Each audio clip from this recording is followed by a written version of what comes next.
Okey, Assalamualaikum. Hari ini kita akan membuat perjalanan kembali ke Kota Kinabalu dari Lawas, Sarawak. Apa-apa hal, let's go.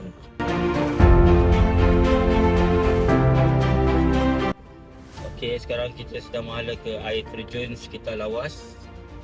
Perjalanan daripada Pekan Lawas tadi tak jauh mana pun, lebih 8 km. Nanti kita saksikan keindahan panorama sekitar Lawas.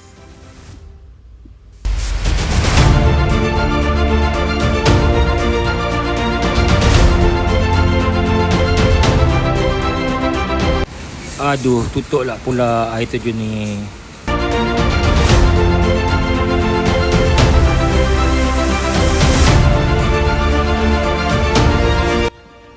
Okey, kita dah sampai ke pos kawalan imigresen Merapu, Lawas.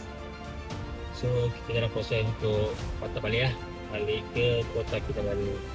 So, biasalah untuk Sabah dan Sarawak lalu imigresen, kita gunakan pasport, dokumen perjalanan terhad.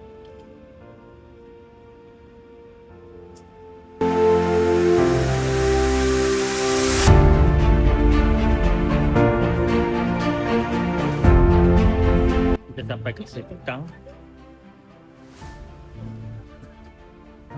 Cuaca dia agak panas ni.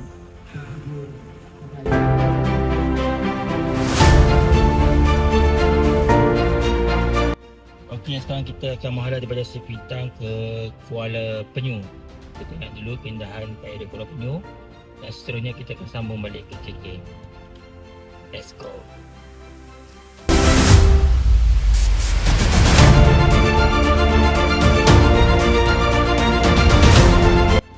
Okey, kita akan bergerak daripada Sepetang menuju ke Kuala Penyu. Jarak lebih kurang 80 km yang mengambil masa lebih kurang hampir sejam setengah. So, kita penuhkan masa kita bersama keluarga.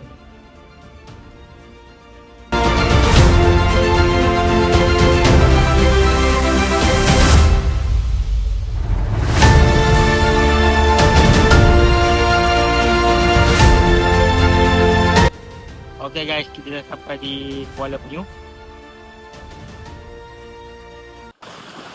So,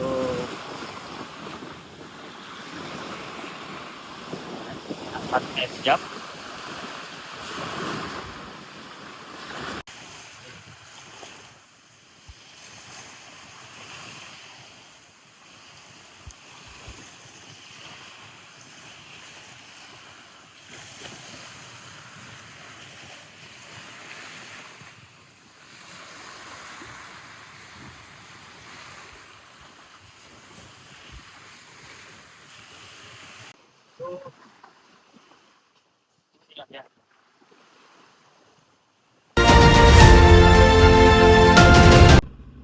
Kita akan meneruskan perjalanan daripada Kuala Penyu ke Kota Kinabalu.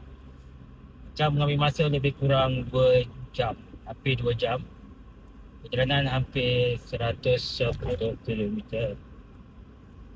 Apa hal, stay tune.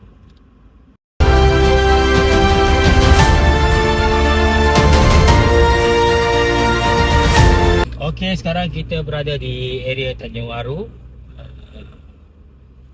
Kita dah sampai ke Kota Kinabalu. So, kita akan berhenti rehat dulu di sekitar Kota Kinabalu untuk ngam-ngam.